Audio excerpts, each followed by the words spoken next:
Саламатсыңарбы, кымбаттуу окуучулар. Силер менен кайрадан мен кыргыз тили адабияты мугалими Кожобаева Сигенгүл Сатыбалдиевна. Балдар, биз бүгүн силер менен фразеологизмдер жөнүндө сөз кылабыз. Сабактын темасы фразеологизмдер, алардын түрлөрү. Сабактын максаты: фразеологизмдер боюнча маалымат аласыңар, фразеологиялык сөздүктөрдү пайдаланасыңар, фразеологизмдердин маанисин түшүнүп, кебиңерде колдоносуңар. Сөз байлыгыңар, таанып билүүңөр өсөт.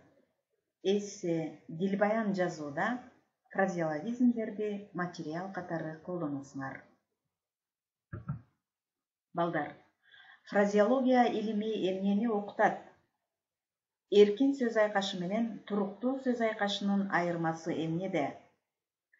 Фразеологизмдердин мүнөздүү белгилерин атагыла. Фразеологизмдердин кандай түрлөрү бар? Алгач биз эркин сөз айкашы менен туруктуу сөз айкашын айырмалап алайлы. Бул билимдерди биз өткөн өстөмөнкү класстарда эске салабыз. Балдар, эркин сөз айкаштары булар тутумун бири-бирине эркин алмаштыра алган, башка сөздөр менен эркин алмаштыра алган сөз айкаштары. Мисалы, курч жигит, өткүр жигит, шамдагай жигит, акылдуу жигит, же болбосо акылдуу кыз, ыймандуу кыз деп бири-бири менен эркин түрдө сөз айкаштарын алмаштыра алган сөз айкаштары. Ал эми туруктуу сөз айкаштары тутумун булар алмаштыра албайт. Кептеги мындай туюнтмаларды фразеологизмдер деп айтабыз. Фразеология илими фразеологизмдерди окутуп үйрөтөт.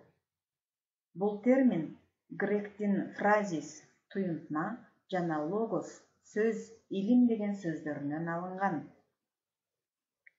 Кепте дайыма даяр материал катары колдонулуп, эки же андан артык компоненттен турган, маани жактан ширелишип, лексикалык бир бүтүндүккө айланган, образдуу сапатка ээ туруктуу сөз тизмектерин фразеологизмдер деп айтабыз.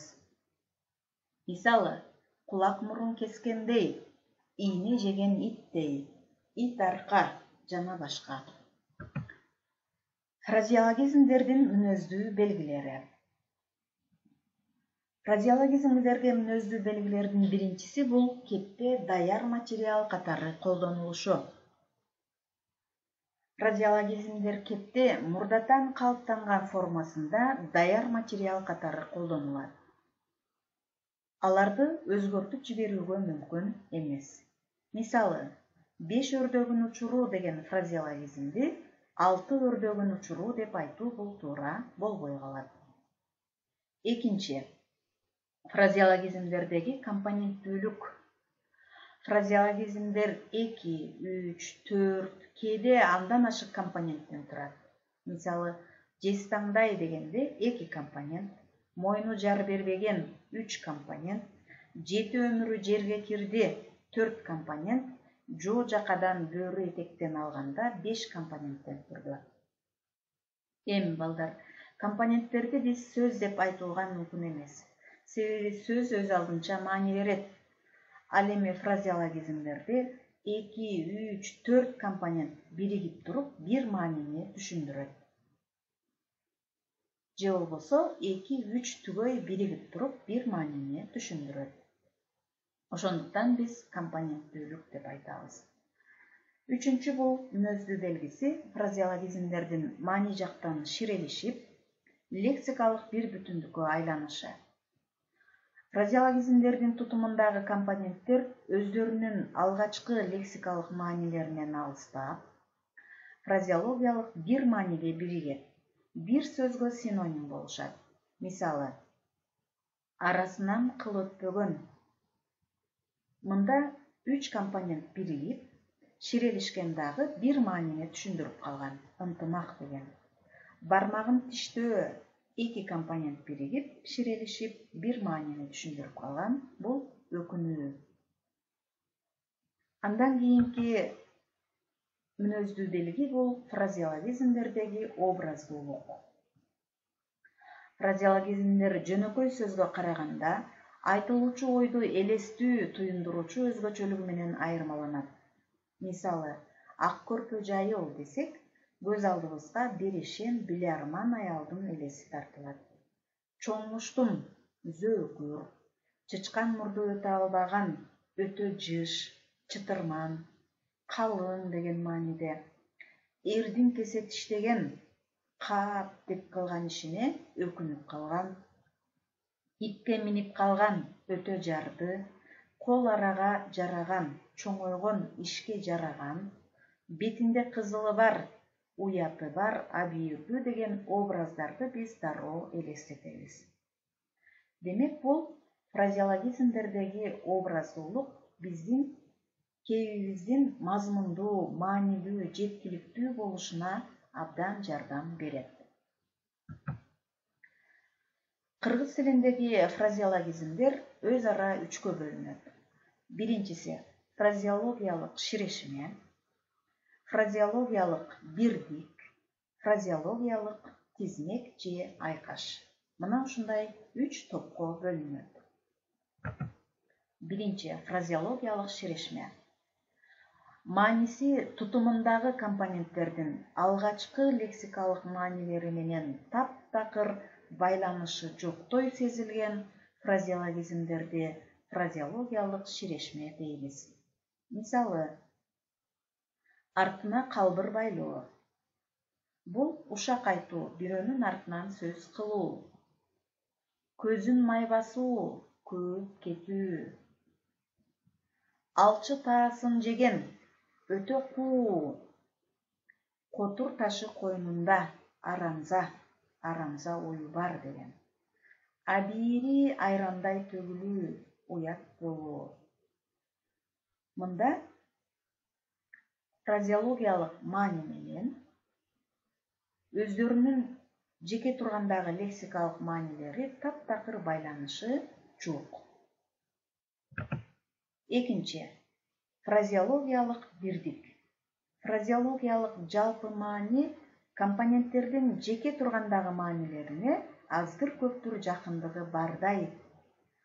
Жалпы маани ошол компоненттер аркылуу келип чыккандай сезилген туюнтмалар фразеологиялык бирдик деп аталат. Мисалы, үрүп чыгаар ити жок, кедей. Кедей адамдын үрүп чыгаардагы ити жок деген мааниде. 6 саны аман, сак саламат.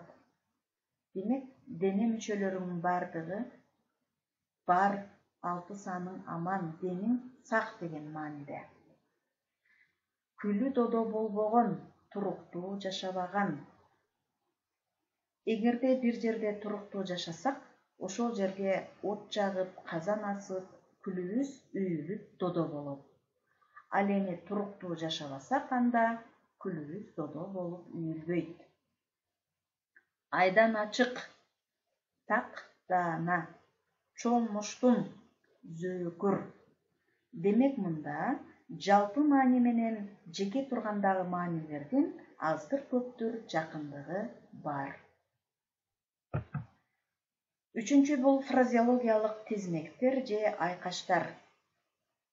Кепте, эркин, өз маанисинде кеңири колдонулбастан, белгилүү бир сөздөрдө гана колдонулуп, фразеологиялык маанини пайда кылган туруктуу сөз айкаштарын фразеологиялык тизмектер дейбиз. Мисалы, кыйт эткен.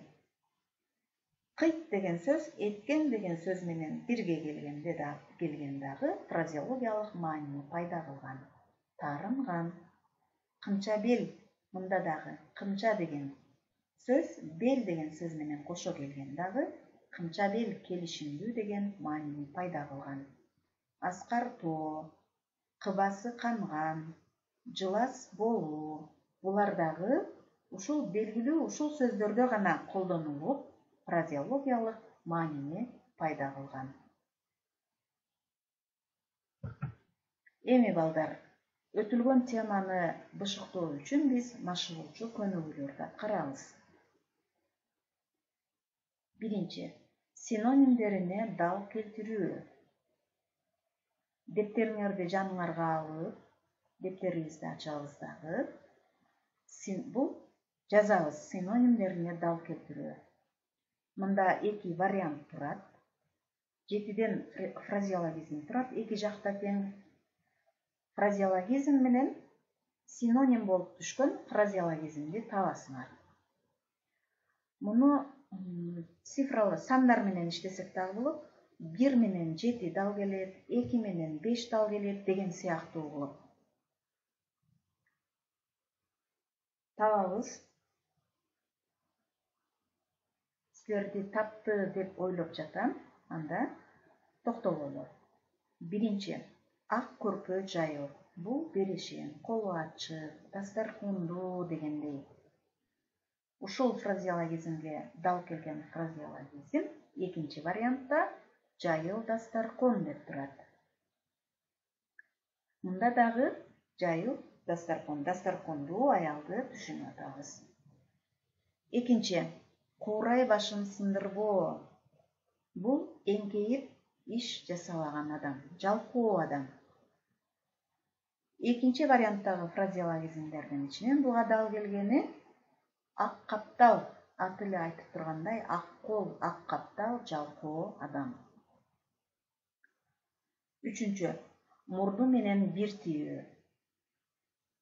Каранарды көргөндө Казангап Эдигейге мурду менен бир тийди. Өтүлгөн чыгармадан. Демек, ага дал келген фразеологизм бул жаны кашаюу.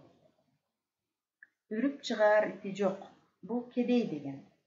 Эчтемеси жок деген. Демек, экинчи вариантта колу жука деп турат. Күн тийген жердин күкүгү. Бул кошоматчы. Экинчи вариантта күн карама деп турат. Кошоматчы, эки жүздүү адам. Оту күйүшпөө. Жубайлар оту күйүшпөй ажырашты деп. Оту күйүшпөө. Же бирөө менен бирөөнүн оту күйүшпөө. Кырды бычак болуу деген вариант турат. Ортосуна от жагуу. Бирөөлөрдүн ортосуна от жагып, ушактап, жамандап, уруштуруп жиберүү. Ага дал келген вариант бул колтугуна суу бүркүү. Колтугуна суу бүркүү бул тукуруу. Бирөөнү бирөөгө тукуруу, жамандоо. Көкүтүү, тукуруу. Мына балдар, биз фразеологизмдер менен фразеологизмдерди дал келтирдик. Синонимдерине карап дал келтирдик. Эми кийинки көнүгүү бул сүрөттөрдө катылган фразеологизмдерди табабыз. Силердин алдыңарда сүрөттөр турат. Мунун сүрөттөрдүн ичинде фразеологизмдер катылган. Муну өзүңөр табасыңар. Силерге бул тапшырма катары мага жоопторун жазып жөнөтөсүңөр. Андан кийинки үйгө тапшырма сүйлөмдөрдөн фразеологизмдерди таап, маанисин чечмелеп, синтаксистик талдоо жүргүзөбүз. Бул сүйлөмдөр силерге тааныш сүйлөмдөр. Өтүлгөн чыгарма Төлөгөн Касымбековдун Сыңар кылыч чыгармасынан алынды. Ушуну менен бүгүнкү фразеологизмдерге арналган сабагыбыз жыйынтыкталды. Балдар, саламатта калгыла.